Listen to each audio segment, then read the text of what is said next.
one of the quickest and less expensive ways to get into creative real estate investing, in my estimation, is for you to buy pre-foreclosures subject to. Now, let me just break this down, because when I say creative real estate investing, I hope you understand that I'm referring to the non-traditional, non-conventional ways of buying and selling real estate.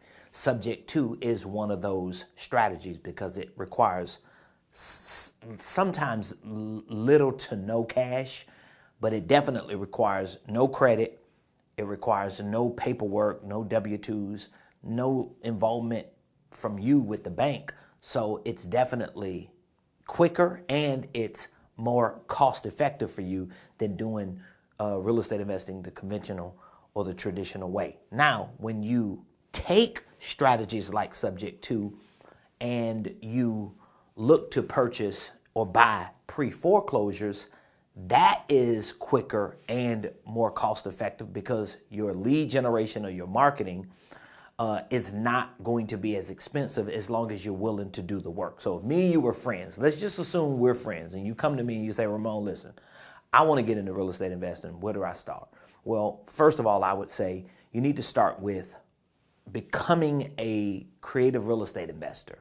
That's what you want to become. You don't want to become a conventional real estate investor. So that means you want to come into the business with the mindset that I'm going to figure out the quickest way and the most cost-effective way to invest in real estate with little to no credit, with little to no cash, no credit, no paperwork, no involvement with the bank, so that I can get as far as I can quicker. Well, I would say that's going to be buying pre-foreclosures subject to. Now, there are a lot of things that come with that.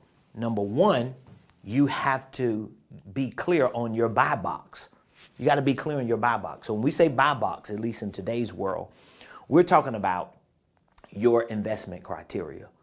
So your buy box is going to be made up of what kind of real estate you want to buy. Most likely it's going to be residential real estate because it's easy to adapt to and to understand.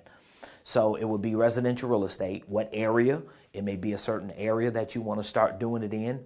A certain type of home, maybe 3-bedroom, 2-bath homes, because you have certain ideas that you want to implement strategies for with 3-bedroom, 2 baths. It may be a certain price range that you're looking at those 3-bedroom, 2-bath homes in. Now, these are just rules of thumb. Either way, you got to have a buy box. You got to be clear, because if somebody comes to you and say, what type of real estate are you looking for? Because I'm a wholesaler or I'm a deal finder and I want to bring you deals, okay? You got to be able to tell them your buy box. Here's what my investment criteria is. My investment criteria is 3-bedroom, 2-bath, at least 30, no older than 30 years old.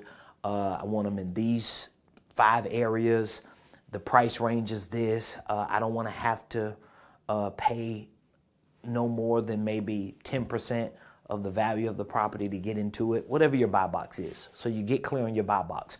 Once you clear on your buy box, because you are looking to buy pre-foreclosure subject to, you already have the avatar of the profile of the type of homeowner who owns a property that meets your criteria, because it's a pre-foreclosure. So you already know the type of homeowner you're dealing with. You're dealing with a homeowner who has a certain situation going on. They're in distress. Their problem has become their motivation. And even though they are homeowners, they're not sellers by choice a lot of times. They're sellers by force because the pre-foreclosure is kind of forcing them to sell. So you can check the box on your investment criteria. You could check the box on the profile of the person or the people you're going to be dealing with, because you want to know what type of people you're dealing with. You want to have the attitude, the temperament, the compassion, the empathy, and the ability to deal with people who are in these types of situations. You know what type of properties you're dealing with. They're pre-foreclosures. They may have some level of distress. So just checking those boxes and being clear on that already puts you in the game. We're not talking about money. We're not talking about credit. We're not talking about paperwork and W-2s and all that other stuff. We're not talking about entities and LLCs. That's another side of it. We're just talking about the raw skill and secret sauce to getting in the game. All right.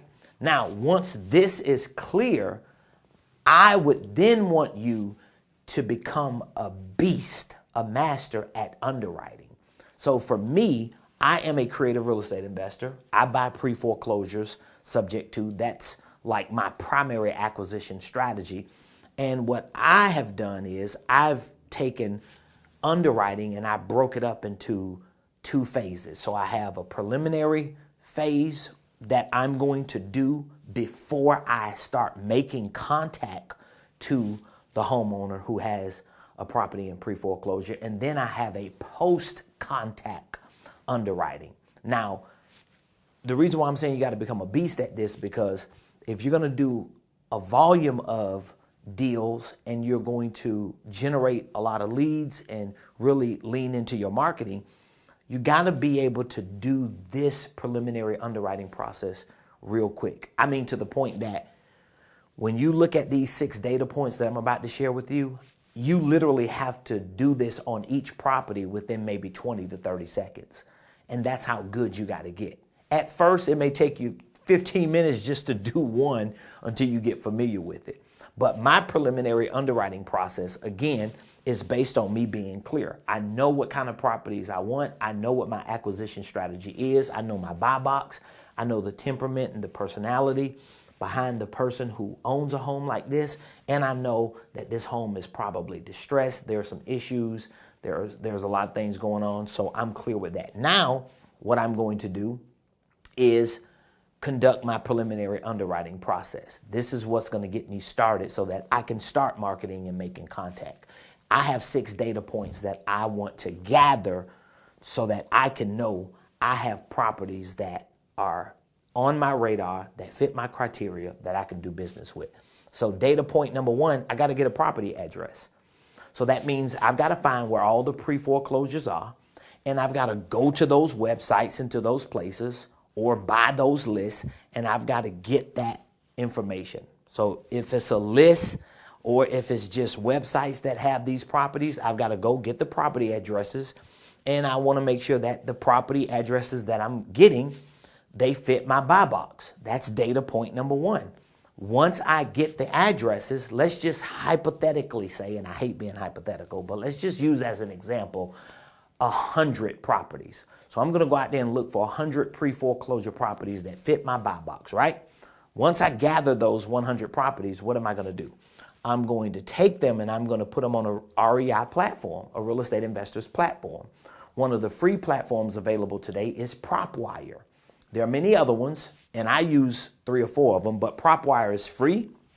So I'll take those 100 properties and I'll drop them on PropWire if I don't find them on PropWire, because you can actually find them on PropWire, okay? But again, sometimes if there's a delay with PropWire having those properties available, particularly if it's pre-foreclosures, you know, there are other places that you can gather that data from. But let's just assume you gathered the data or you went to PropWire and you got it. Now you have 100 properties that meet your criteria or your buy box, okay? Before you skip tracing is where you're going to pay maybe 10 or 12 cents per property to get numbers associated to that address and email addresses so that you can start calling, sending text messages, maybe going and knock on doors, send flyers or whatever you're going to do, right? But I'm going to put it on the platform. I'm going to prepare to skip trace. But even before I skip trace properties, when I'm doing my preliminary underwriting, I'm going to go through my data points. Data point number 2, ownership information. I'm looking for individual owners, not entities. So if it's an entity in one of those addresses, I'm going to move them out of the way. I want it to be people. Length of ownership. Length of ownership really just helps me to tell a story. So that means if someone owned the property for 16 years and now they're in foreclosure, it's kind of telling me a story. What happened? Did they do a refinance? Did a spouse die? Did they lose their job? What happened that after 16 years they're in pre-foreclosure? In today's world, it could be because, you know, taxes went up. They had an adjustable mortgage. The interest rate, you know, skyrocketed. So the length of ownership helps me to start building a story. That's data point number 2.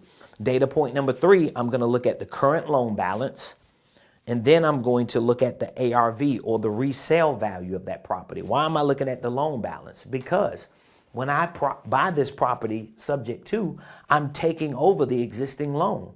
So whether I buy and hold it or fix and flip it, while I own it, I'm still responsible, or I'm assuming the responsibility of that existing loan. So I'll take the loan balance. For example, if the loan balance is $100,000, right, on this property that I'm getting data for, and the ARV, or resale value, is $240,000. That helps me to determine what the initial equity spread is just in my preliminary underwriting. Of course, I don't know if it's liens or anything else that's going on. I don't know what the arrears are. I don't know the problems that I have with renovations, but I do know there's an equity spread of at least 140. And that means something to me as I'm doing my preliminary underwriting. Data point number 4, I'm going to look at the PITI, the principal, interest, taxes, and insurance, the monthly payment. Then I'll look at the GRV, the gross rent value. What is the rent rate for that home? So let's say, for example, if the PITI is $900 and the gross rent value in that market is $1,800, I know that there's a $900 cash spread. So just with those 4 data points alone is enough for me to skip trace that property, get the name, get the email address, and start hammering my marketing to get somebody to respond to me, okay? Data point number 5, I'm gonna look at the interest rate, because that's important, especially because I'm taking over the loan. I'm gonna look at the loan term, because guess what? If the length of ownership was 10 years and the loan term is 30, they may only have 20 more years on it. So that's a good sign. I'm gonna look at the loan type. Some loans you might not wanna take over. Some you may want to. Some you may know that there are other things that you need to consider. Data point number 6, I wanna see if it's a HOA. Even though I'll reconfirm all of that in my other post-underwriting process, but at least here, I want to know if there's an HOA, are there liens, and if there was a bankruptcy. If there was a bankruptcy or liens, it's not a deal breaker, it's just giving me more information for my story. Now again, as I mentioned, this preliminary underwriting process should be done within seconds. Because again, if you got 100 properties and you take 5 to 10 minutes to do this on each property, you ain't gonna never get a deal. So for me, I have a team of people who call, who text, who email, who knock on doors, who really lean into getting somebody on the phone to set an appointment. I'm on the front end making sure that these properties meet our investment criteria, or our buy box, based on how we buy pre-foreclosures subject to. So I want to make sure that we're not just wasting a lot of time. Some people might not be as methodical and detailed as I am with generating the initial information and filtering it the way I do. I like to do it because it seems to give us better swings at the opportunity. That's just for me personally. But you see how these 6 data points, if you're able to drop that address in your platform, flesh through these few data points within 20 to 30 seconds, if not less, just to see a glimpse of, wow, this is an opportunity. Boom, you skip trace on to the next. You do that with 100 properties. Now it's time to make calls. It's time to make contacts, and you should have a script. If it's not you, if it's a VA, if it's a team, there should be a professional script for what you're doing, so that you can text it, you can call, you can use it, you can leave it on voicemails, you can type it up on letters, put it on your mailers, whatever it is. So you're gonna need that. And we also provide all of this in our courses and in our mentorship program for our mentees, but we also have a 10-step process to a subject to deal. So if you need resources or more information, all you need to do is click the link in the description. There's also a number that you can reach out to us. I'll be more than happy to give you access to our programs, our courses. We have regular meetups here. We're located in Buckhead, Atlanta. We have in-person meetups. We have weekly coaching calls. We do this in real life. So I would love to have an opportunity to speak with you if you do have questions, or you could just put the question in the comments we'll circle back around and do our best to answer it. So I hope this was valuable to you, just to show you how you can buy pre-foreclosure subject to, how you need to be clear on your buy box, the profile of the type of person who owns these types of homes and the homes or properties themselves, and how I go through my preliminary underwriting process to at least ensure that this list of properties and property owners that we're reaching out to is a good solid list that we know can give us some deals. And again, everybody does it differently, but this is the way we do it. I would love to be able to talk to you about my post underwriting process. But again, that's after we make calls. That's after we make contact. That's after someone says, yes, tell me more. I'm open to do a deal. Then those 10 steps begin.